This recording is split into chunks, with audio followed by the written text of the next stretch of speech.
Hey guys, well welcome back to Music Talk with John. Today I'm doing something kind of cool since this is my first year in the vinyl community. I haven't participated in something like this before. And what this is, it's presented by Rob Walker. I guess he's hosting this whole thing. And it's called the Vinyl Tag 2023. So this is going over basically stuff from 2022, but it's the Vinyl Tag 2023. And it's just showing kind of a way for the vinyl community to get to know each other and for our subscribers to get to know each other or find different people in the vinyl community they can subscribe to. So it's a cool way to just to come together as a community and just do something cool. And I've been watching, I don't know how many of these I've seen so far because there's 20 questions on here or 20 things we have to answer. And I'm just fascinated by each one of them. You know, each one I'm just like, ooh, you know, that's kind of cool. I didn't know about that. So it's pretty neat. So I was trying to think out of the box as much as possible, not show you some things. There's going to be some familiar things here, but there's hopefully some things you haven't seen too. So let's jump into it. Today's episode is not sponsored by Bob Dylan's Heaven Door Double Barrel Whiskey,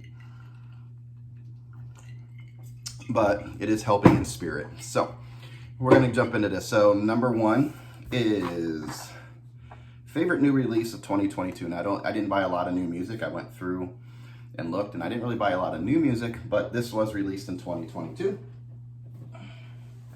And it is my favorite release.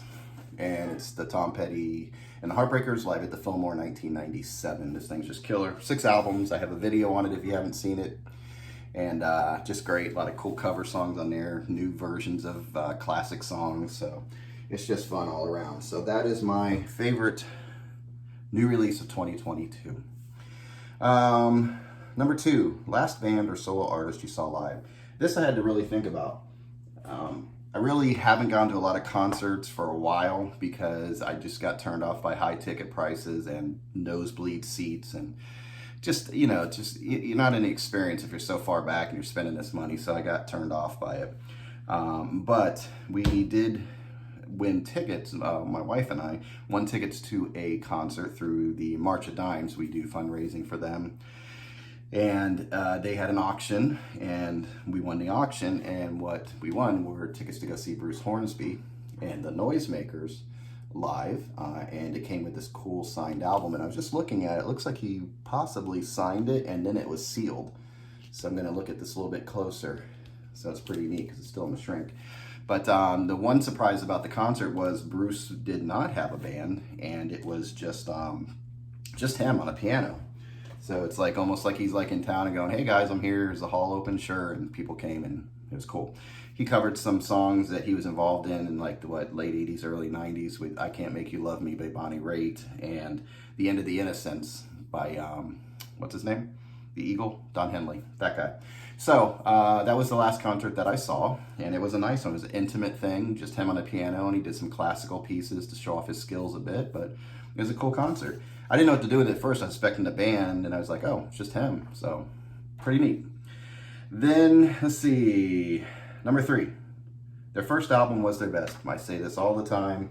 I picked this one because it's the one I always use as an example. Boom. 10 was Pearl Jam's best album as far as I'm concerned. I wish they had done more music like this. They got a little more out there, harder. I don't know. I just don't know what they did after that. Although Verses I listened to a couple times last year, and I think that might be growing on me. But past that, it really doesn't do it for me. But I still think this is a great album. Holds up after all these years. I still have the CD of it, and this is just a cool album. I like to put this on beginning to end. It just never fails. Never fails. They did such a good job with that album. Hat trick number 4, show vinyl, CD, cassette of the same album. Okay. So there were actually 2 of these because I only have 2 cassettes right now, and a friend of mine actually gave me the cassette. But the one I picked was Eric Clapton, Journeyman. So there is the vinyl, and there is the CD, and there's the cassette my friend gave me.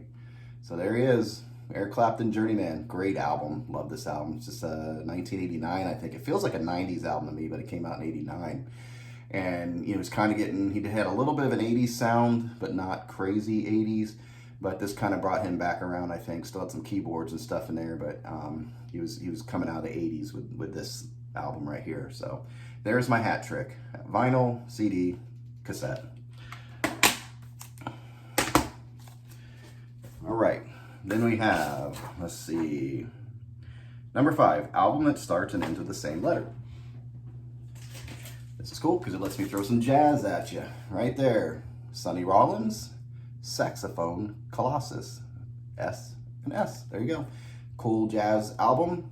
Very new to Sonny Rollins. I like this album. I'm still getting familiar with all the songs, but I put this on here. He does, yeah, it's Billie Holiday's God Bless the Child. Great version of that. I like his style. I believe he'd be in the hard bop style of jazz, but I look forward to getting some more Sonny Rollins in the future. Just a smooth jazz player, and just really enjoyed this all the way through. So if you want beginning advice for jazz, this is a good one right here, because I'm still a newbie. Can't get into the really abstract, weird stuff, so this is a good one right here if you're going to try to get into jazz. Boom. Then we have, let's see, Born in the Same Year as You. Okay, there's a lot of people, not a lot, but there's several people on this list that I just don't have any of their music. Fortunately, I just bought an album by these guys. The unfortunate part is the person who I share the birthday with has passed away, and that's Taylor Hawkins here. He was born in 1972 also. So rest in peace, Taylor. But Foo Fighters, I've always liked Dave Grohl. Just couldn't get into the Foo Fighters. I liked him when he was Nirvana. I liked his personality. I saw interviews with him, and there were a few throughout the years Foo Fighters songs that I liked, but I never really liked the full album, and it stunk because I was like rooting for the Foo Fighters. But this came out, collected everything that I liked, and I picked it up. So this was something I picked up last year. So that is Taylor Hawkins, Born in the Same Year as Me, 1972. All right, and then number 7, most listened to album of 2022. So I had no idea. So I relied on YouTube Music, because I do a lot of streaming to listen to albums, get ideas for albums, and I always consult YouTube before I buy an album if it's something new to me. But I also just play it randomly in the car while I'm in the car. So you can't have a record player in the car. According to YouTube Music, the album, this is actually going to cover 2 right here because they're back to back. Number 7 is the most listened to album of 2022 and the most listened to artist of 2022. This actually covers both. Madman Across the Water was the one I played the most. Now this box set came out this year, and that could have had something to do with it. Once that came out, it just reignited my love for that album, and I probably played the crap out of it because according to YouTube Music, that's the one I played the most. And it said I played mostly Elton John, and there's a reason for that too. I was doing some research on Elton John. I actually went through every single one of his albums, and you know, if you guys know Elton John, there were some stinkers along the way. So I actually look forward to a video that I'm going to do where I'm going to go through and kind of reimagine Elton John, and the stinkers are going to just magically disappear. So this is the most listened to album of 2022, and this is my most listened to artist of 2022, Elton John and Madman Across the Water. Love this album. Just, yeah, can't say enough about that album. That's just one I knew from being a kid, and as soon as I heard Madman Across the Water, I was like, well, what is this? It's just awesome. All right, so I covered those 2. Then we have number 9, Australian artist band. Guess I'm not as diverse as I want to be, so you guys can probably guess who I'm going to be picking here, because I just don't have a lot of Australian. I was going to go with Colin Hay, but he's not Australian, so I always thought he was from Australia, but I think he's like New Zealand or something like that. So I'm going to go with, you know, AC/DC. That's my Australian band. Those guys are the Australians. So Highway to Hell, love this album. One of my parents just never, we're totally against because of Angus's antics here, growing up in a Christian household, and he had these horns, so that wasn't a fun thing. So later on, I was able to get it. So AC/DC, Highway to Hell. That is my Australian band. All right. Number 10, surprising purchase of 2022. I don't really have one. I don't really have any that were like, oh, that's out of the normal for me, because I'm always, looking for something new. I don't really care about genre. So I don't really have a surprising purchase for you. I apologize, but I don't have anything that sticks out and go, oh, I'm really surprised I got that. Because I go from psychedelic rock to jazz to blues. The only thing I really don't have in my collection is really like heavy metal, stuff like that. I just don't get into it. But I couldn't say there's anything that I just like spent a crazy amount of money on or anything like that. So I really don't have a surprising purchase of 2022. So let's move on. Number 11, an artist or band you're complete on. I have a couple. I do have all the, Hendrix is easy. It's 3 albums. If you're not counting the live stuff and all that, then I have all the Led Zeppelin and things like that. But my big one here, and it was the one I was pursuing when I got into vinyl, that I had to have all his stuff, and it's Billy Joel. So I'm going to show you really quickly, because I have a lot of Billy Joel. There's actually duplicates in here and things like that. So I'm going to show you real quick what I have. And there was another one, where I put it. If you saw my recent video, Friday's video, you'll see that I started with early Billy Joel. So I have the Hassles. That was the second band he was in the 60s. Then Attila. That was 1970 or so, just before he got into his solo career.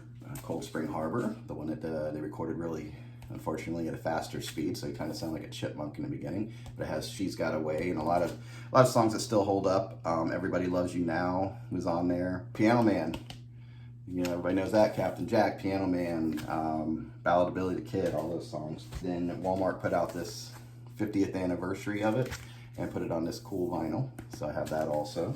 Then we have Street Life Serenade, an album he thinks just was kind of thrown together too quick and all that, coming off the tour with Piano Man. But it's one of my favorite albums. I love Los Angelinos and Street Life Serenade and all that. And then I have a Mo-Fi version of Turnstiles. So another really good one. That's him returning back to New York after getting out of his contract and all that. This was kind of cool. It's Billy Joel's Souvenir, and it's a promotion copy. And it's just a live recording. I forgot where this was done. Kind of cool. Billy Joel sold out, so there's a promo. Then this came out on a record store day. Billy Joel, live at Carnegie Hall, 77. And I think this is where he was just trying out some Stranger stuff before the Stranger album came out. And then, of course, Stranger came out. So, front and back of that bad boy. This is a half-speed master of the Stranger. Sounds really good. I have the 50th anniversary of the Stranger at Walmart. And it came out with this like gray, this was kind of going for that gray look, the black and white. And 52nd Street, and I have a Mo-Fi version of that. Yep, sounds good. Sorry guys. Maybe there's digital stuff, maybe there's not, but it sounds good. So 52nd Street, 52nd Street Target, Walmart exclusive. And they went with the blue vinyl, I guess to, I don't know, maybe his jacket. Then one of my favorite albums here, Glass Houses. This is a sealed copy that I have. Here's another copy that I had already of Glass Houses, but since I saw there was a sealed copy, I picked that up. And then the 50th anniversary Walmart. That's blue vinyl. Right there. And then Songs in the Attic. I call it part of his collection, even though it's a live album. Still, to me, it's a part of his collection. I just grew up on it. So Songs in the Attic, and that covered some another version of She's Got Away, a better recording of it in his opinion. So another Mo-Fi. Then I have Mo-Fi of another one of my, I just have so many favorites of Billy Joel, but Billy Joel, Nylon Curtain on Mo-Fi. Then I have An Innocent Man on Mo-Fi. An Innocent Man on the Walmart 50th. I think it was this clear look, and I think this color was sort of trying to go with this cream look right there. Greatest Hits, Volume 1 and 2, got a copy of that. That took a little while, and sometimes these things can be money, because this is one of the most popular ones in the vinyl community. So I got 2 copies of it. Oh, I put a 2 there for some reason. In the Bridge, 1986, I believe. Ray Charles is on there, Steve Winwood's on there, Cyndi Lauper's on there. Just another cool Billy album. Then the concert album where he went to Russia.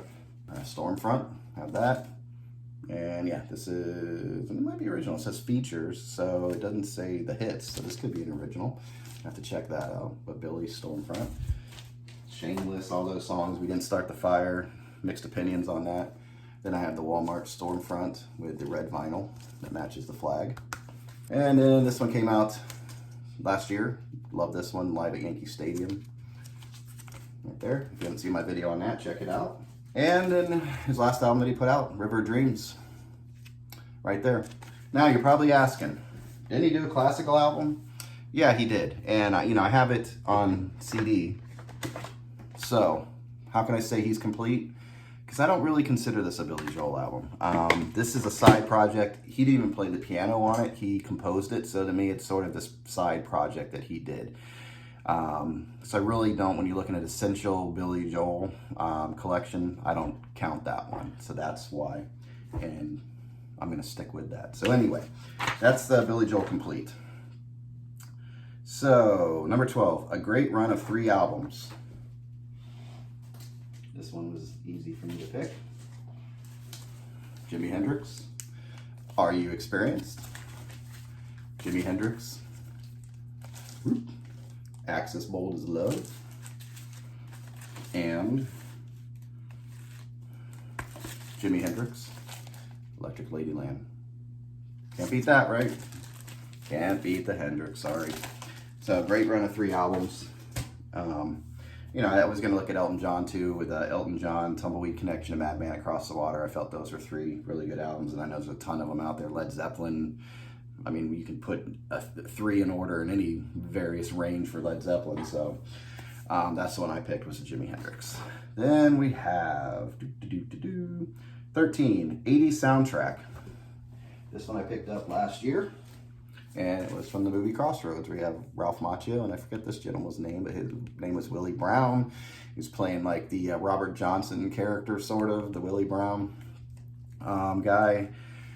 Sold his soul to the devil at the Crossroads. So this is an 80s album with Ry Cooder doing all of that music. And then you had Steve Vai, and there was a guitar competition in there, which was weird because it was like this, skilled, technical musician against a blues guy, and the blues guy won out. So blues will win every time. So there's my 80s soundtrack.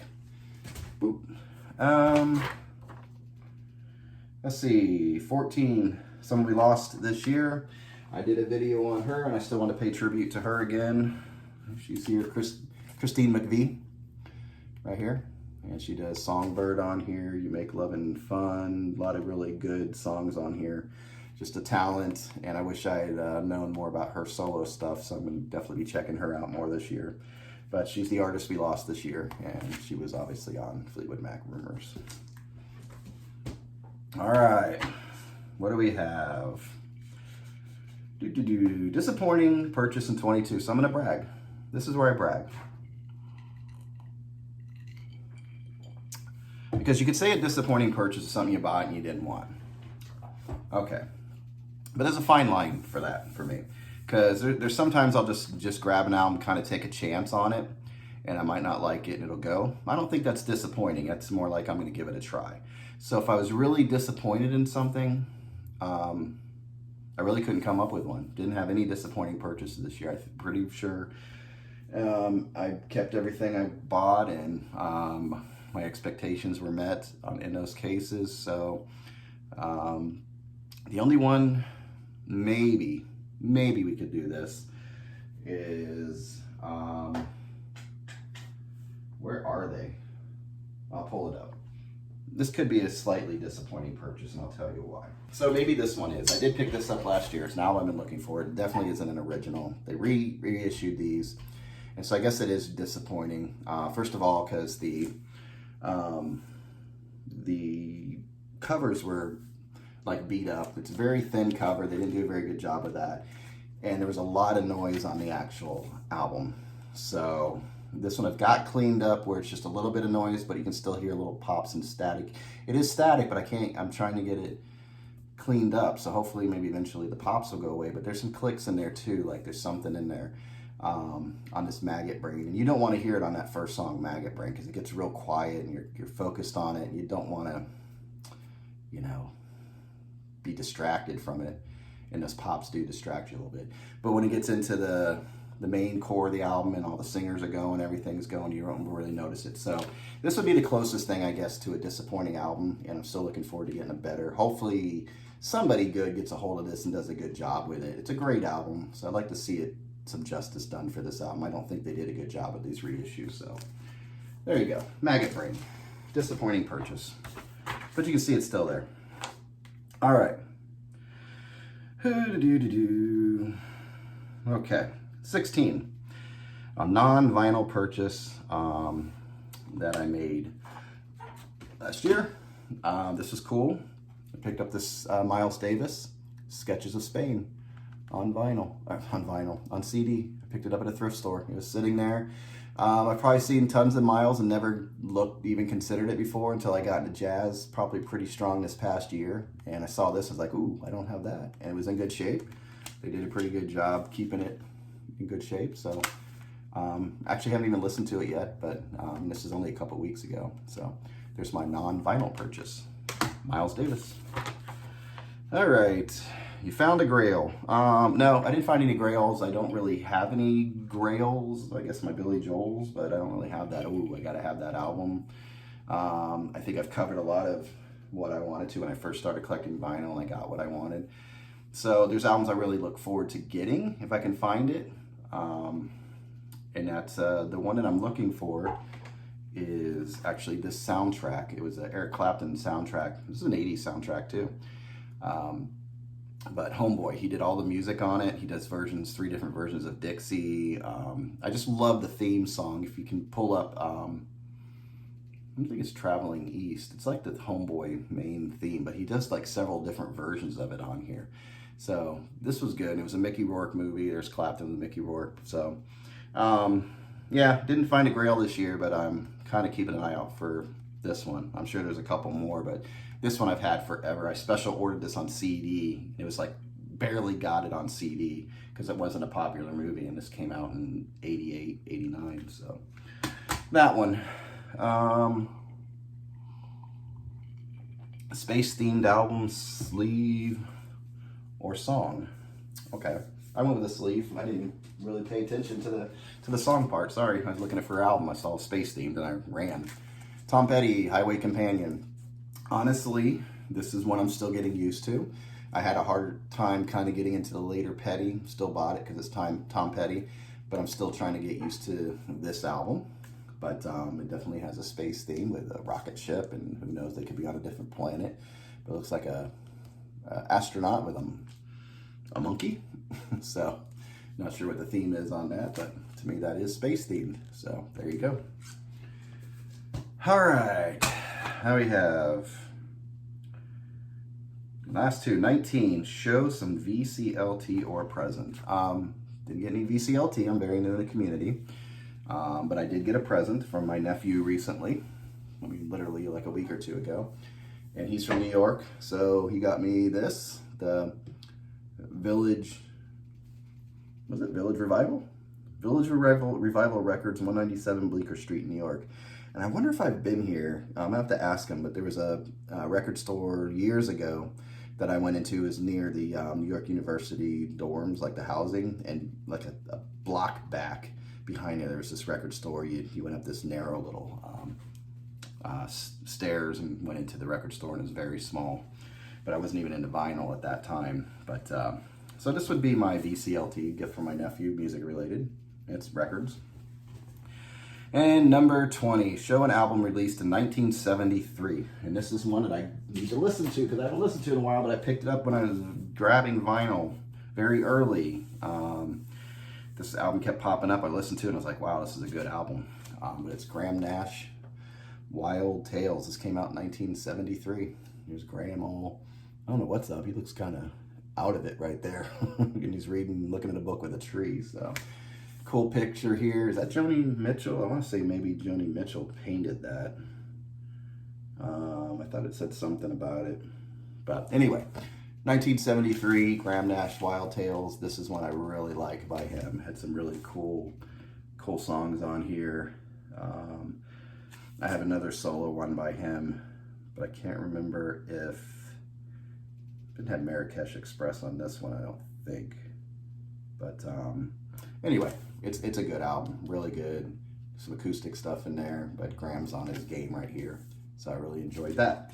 So that's what I have, vinyl community. Wow, this was longer than I thought. Maybe the Billy Joel's took a while, but anyway. That's what I got for you guys. So I appreciate you watching. Let's hope for a good 2023 with this vinyl community. Let's bring everybody together. You know, I know we get a little crazy on Rachel's ghost in there from time to time, and you know, go at each other a little bit, and you know, but let's keep it together as a family here in this vinyl community. You know, all us music nerds have to stick together, right? So anyway, appreciate you guys watching. I hope you enjoyed this episode. If you have any comments, if you have 20 items you want to tell me in the comments, do that. That'd be great. But until next time, I hope you guys enjoy your music and you take care out there. All right, bye.